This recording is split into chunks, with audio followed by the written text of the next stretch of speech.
Hello and welcome to week 3 of our RiSE pattern class where we are sewing a pair of pants. So let's get going.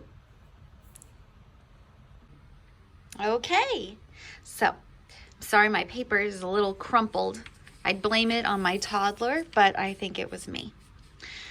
So now we are ready to sew our second side seam. So just like we did before, we are going to put the wrong sides together of this pant seam. These are the wrong sides, they're together, and pin, and you'll make a seam 1/4 of an inch all the way along this long side of the pant leg. So let's go do that. And I'll just remind you to make sure that this top part is flat. I know we folded and ironed earlier, but we want to sew it flat. So undo those folds at the waist and at the hem.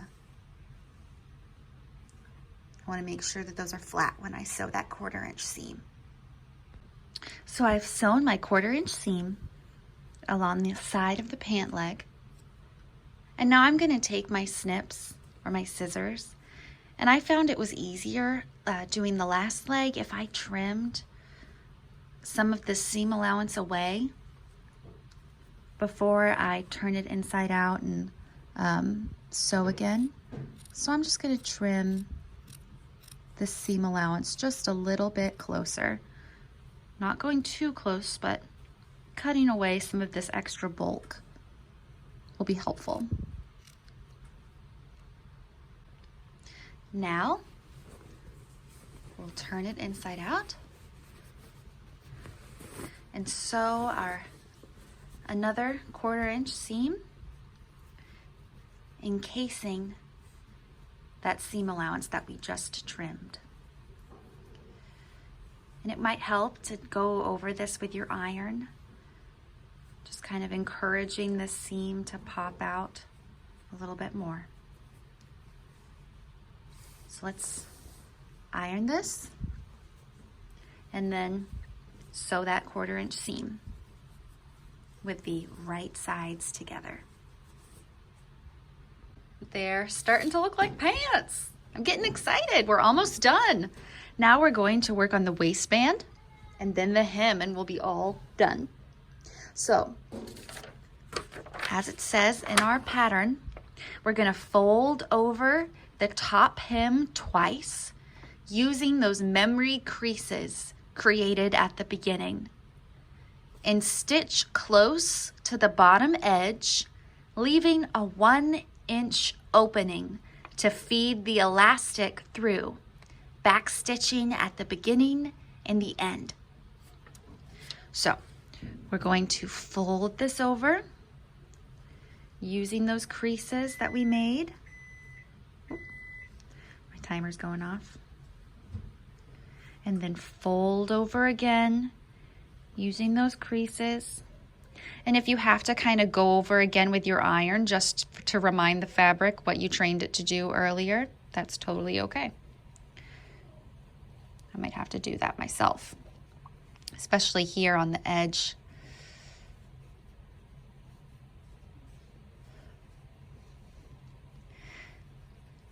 And I might pin this as well. Once I've gotten that fold, pinning it there.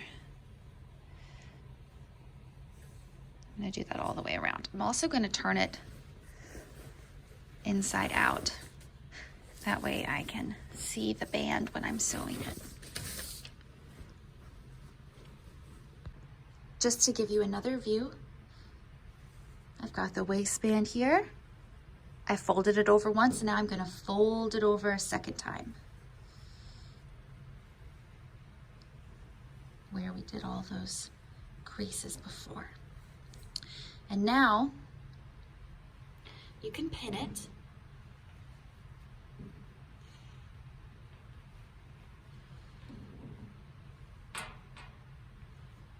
we're gonna sew along this bottom edge, just connecting this fold to the pant. And when you're doing this, we want to make sure that our stitches are as close to the edge as we can, pretty fine, on the bottom and then on the top when we do that, because we want to give our elastic room. See how there's not a lot of room on either side for our elastic. So we want to get it pretty close here to the edge. So I'm going to take it to my machine and sew along the bottom edge. So just to show you, here it is at my machine. And I've lined it up to where my needle is going to come down, really right on that edge. Sorry. And I'll stitch all the way around the waistband, the waistline.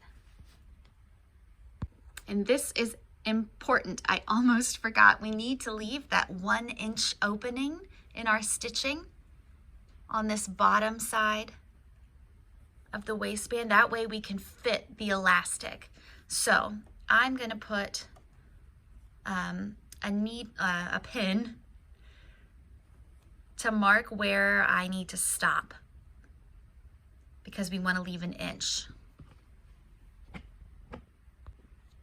So I've been stitching all the way around and I'm almost to my pin.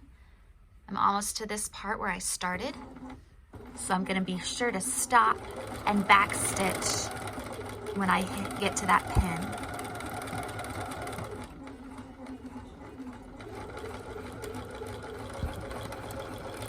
Okay, so then I've got about 1 inch. Sorry, you couldn't see that. I've got about 1 inch, a little bit more, where I can feed the elastic to. So I'm going to back stitch.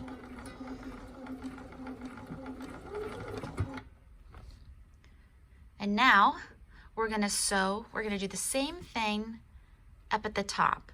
And we don't need to leave a space in our stitching like we did here when we go to the top. So I'm just going to move this over.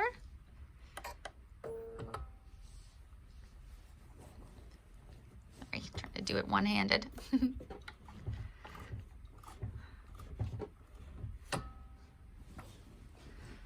move it over.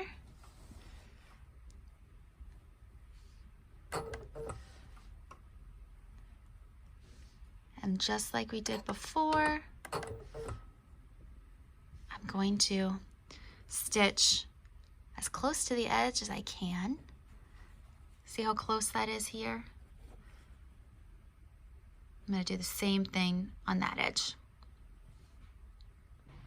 Okay, now it's time to put our elastic in our waistband. So you're going to trim your piece of elastic to the measurement that you need for each side. And you can see that on page 3. There's the elastic cutting guide, which will tell you how long your piece of elastic needs to be based on which size you're making. So I'm making the 2T, and I'm going to cut my piece of elastic to 19.5 inches. And now we're gonna feed the elastic through that hole we made when we were stitching. See if I can find it. Here's mine. See, I've got this hole. And I have put, as the pattern suggested, a safety pin on the end of this elastic, and that is really gonna help me find it and guide it through. So I'm just gonna be sliding and pinching this thing all the way through my waistband. Paying attention, trying not to let the elastic twist. We don't want that. We want it nice and flat. So you just guide it all the way through. And just so I don't lose the tail, I'm gonna pin it here so I don't pull it accidentally through while I'm pulling the rest of it. Just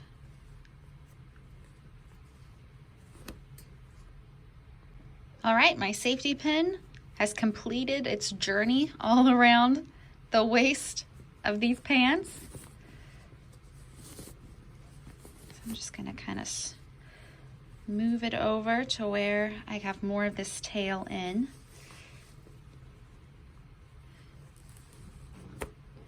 Okay, so now what we want to do, again, you want to make sure that there's no twists in the elastic because we're fixing to sew the ends together.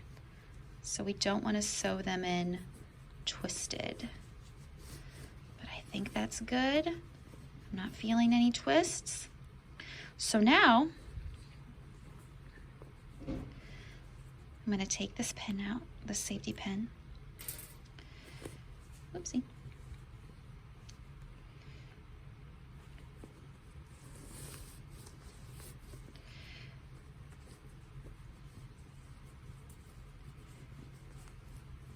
Did I just make a twist? I just made a twist. Okay, I fixed my twist.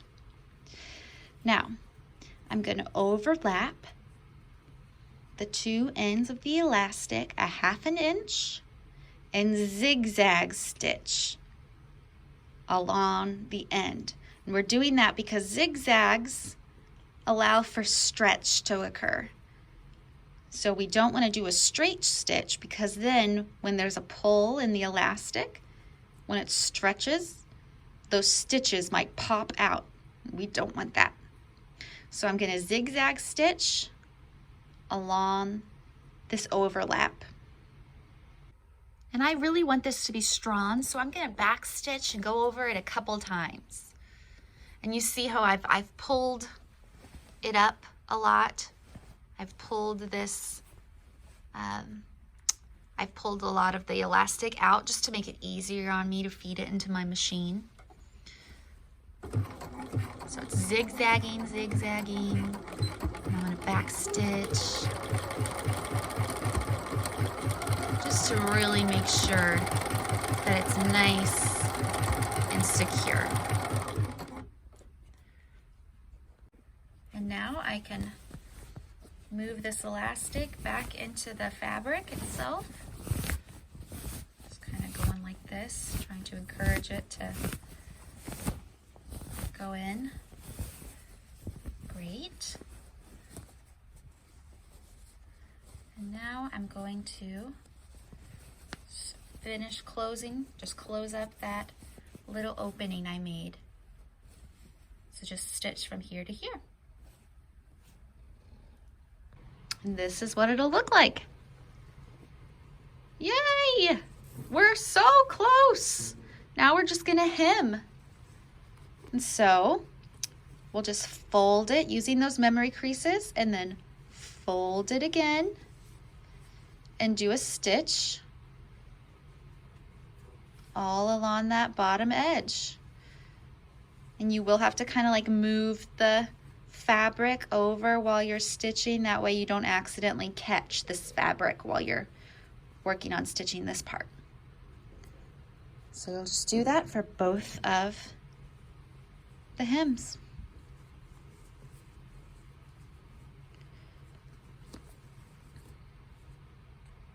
And just like that, you've made a super cute pair of pants.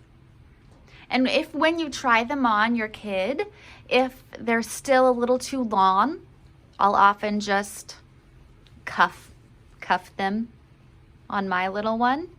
But you can also take out that, oops, camera falling over. You can also take out this hem that you just made and fold it up some more and sew a new hem if you would like to make it cleaner looking and shorter. But I'm good with just rolling those things up. But super cute. I am so proud of you guys. And just like that, you've got a new pair of pants. Phoebe, do you like your pants? Yes. All right. You guys did so good. I'm so proud of you. I hope you all enjoy the new pants. Can you say bye-bye? Bye-bye. Bye. Bye-bye.